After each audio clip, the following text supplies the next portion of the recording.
Hello everyone. So let's solve this question from the definite integration. It was asked in the ITG 2010.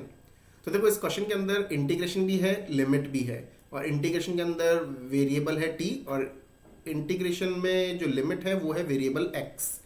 तो सबसे पहले इस question को थोड़ा दूसरे फॉर्मेट में लिखते हैं. Limit x goes toward 0. ये पूरा इंटीग्रल जो है ना ये न्यूमरेटर में रहेगा 0 to x t ln of 1 plus t upon this. ये पूरा का पूरा न्यूमरेटर में है और ये जो एक्स क्यूब है ना ये डिनोमिनेटर में है. इस तरह से क्वेश्चन है ये. तो अब ये लिमिट जो है वो तो दोनों पे डिस्ट्रीब्यूट होगी.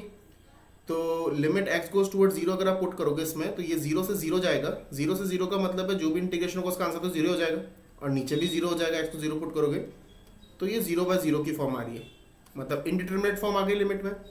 अगर 0/0 की फॉर्म आती है तो हम कौन सा रूल लगाते हैं? लॉपिटल रूल, जिसमें हम न्यूमरेटर को डिफरेंशिएट करेंगे और डिनोमिनेटर को भी डिफरेंशिएट करेंगे. जब आप न्यूमरेटर को डिफरेंशिएट करोगे तो ये तो एक डेफिनेट इंटीग्रेशन हो गया और उसका भी डिफरेंशिएशन करना है, तो यहां पे लगेगा आपका न्यूटन लिबनिट्ज रूल.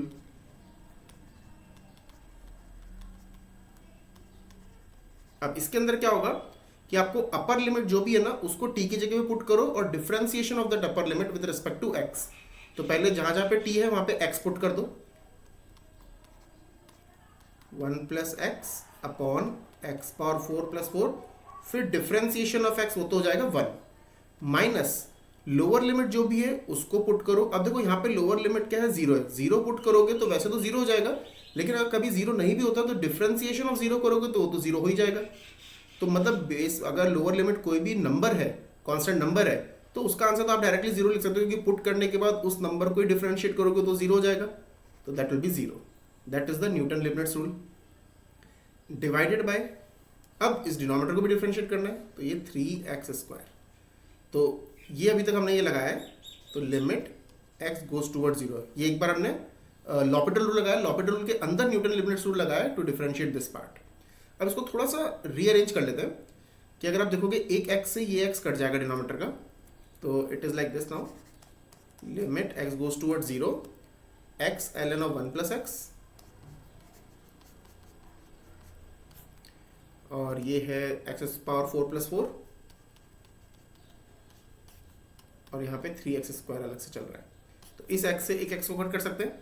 अब देखो एक स्टैंडर्ड फॉर्म बन रही है यहाँ पे लिमिट की, ln of 1 + x. इस x को इसके साथ में लिख दो और यहाँ पे इसको अलग से लिखो 3x power 4/4. Limit x goes toward 0. तो ये स्टैंडर्ड फॉर्म होता है. ln of 1 + x upon x, ये दोनों चीजें सेम है और दोनों 0 की तरफ जा रही हैं.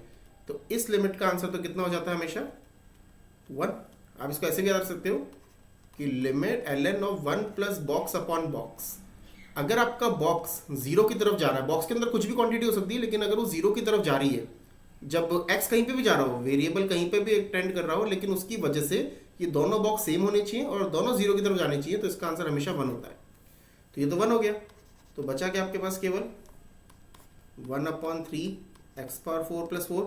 इसमें भी आप x को 0 पुट कर दो तो सिंपली बचेगा 3 times of 4 which is 1/12. So it was a quite easy question. So 1/12 option B is the correct answer. बस 2 रूल याद रखने थे, एक तो न्यूटन लिबनिट्ज और लॉपिटल. आई होप आपको ये सोल्यूशन अच्छा लगा होगा.